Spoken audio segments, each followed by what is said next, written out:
Welcome food tubers to our kitchen. We are sorted food and Ben's going to tell you what we're going to make today. We are going to make a rhubarb and blackberry bread and butter pudding. What's special about that? Well, it's cheap.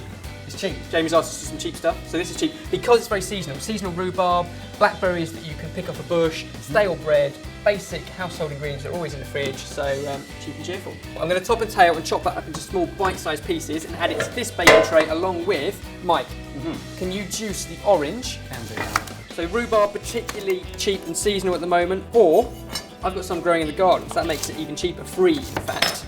Now if you're the kind of person who has a carton of orange juice kicking around in the fridge, then use that. You just need sort of about 50-60 ml, keeps it even cheaper still. Right, brown sugar, because rhubarb can be very, very tart.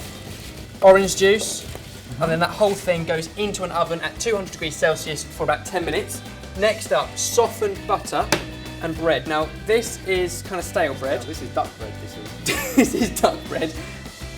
You can of course just buy a fresh loaf and lay it out and leave it to go a little bit stale for a couple of hours, or use the end of a loaf is fine. Okay, so all we want you to do is just to butter our bread.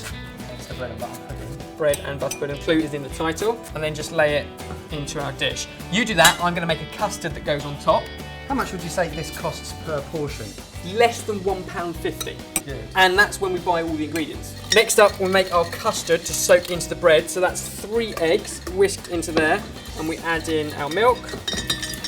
Another way to save money is to go around to Ben's house and eat his ingredients while he's making it. I don't want to sound negative, but bread and butter pudding?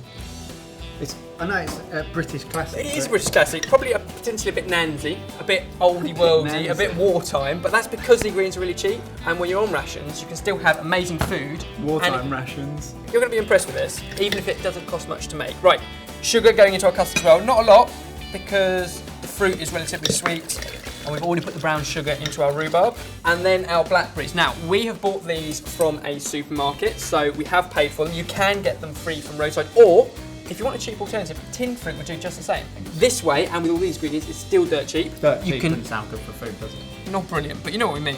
Our rhubarb doesn't take long at all in that hot oven. We don't want to cook it to a mush, we just want to begin to soften it. That is beautiful. Imagine you can smell the rhubarb now, but just imagine that really gold melted sugar on the top of it. Oh, it's amazing. So I'm going to splash some of that on there, syrup and rhubarb alike, and then I'm going to layer these on top of it. One more layer, yeah. Perfect. Okay. Perfect, he says as he rearranges it, yep. Well, just think about presentation, because we're going to serve that way up. A few more blackberries. I've been thrifty with my presentation, Apparently so. More rhubarb. Next up, pour all of our custard, cold custard, over our bread, and then kind of just press it down so it all soaks in, and leave it for half an hour to soak up all those juices. After half an hour, it goes into an oven at 180 degrees Celsius for 30 minutes with just a little sprinkling of brown sugar to go nice and crispy.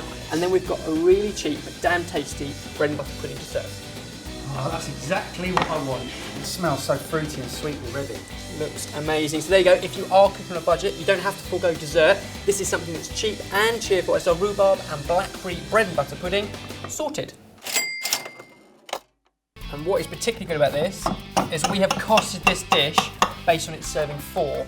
Now, in hindsight, look at the size of that portion. There's only 2 of us. I reckon that will, look at that actually, I take it back, there's plenty here for 6, which makes it even cheaper than I first thought, way less than £1 per portion. Get some cream on it. Dribble of cream. Is the cream part of the cost? Absolutely, everything's costed in. Thought of everything. There we go, and a spoon. Stuff. Tell us what you think. You've never tasted better stale bread, I promise. Oh yeah. That is so good. It's the rhubarb that gets me every time. You just would not expect that to be as cheap as it was. And make sure you give it a go yourself. Get the recipe and details from sortedfood.com. And don't forget to subscribe to Jamie Oliver's Food Tube for more from him and his mates.